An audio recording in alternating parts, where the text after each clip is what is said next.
đêm vào một đêm nhà nhà cánh mây vàng cành đào hồng thắm tươi. Chúc mừng già được sống lâu sống thọ, cùng con trong sang năm lại đón Tết sang. Kính chúc mọi người sẽ thật lành, Tết sau được nhiều lộc hơn Tết nay.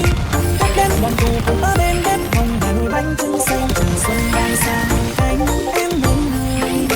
Người người đi tháng màu, đình cùng xinh đất trời, màu áo trắng tung bay cùng nắng ngàn hoa trong tiếng trống xuân hồng long phượng về đây.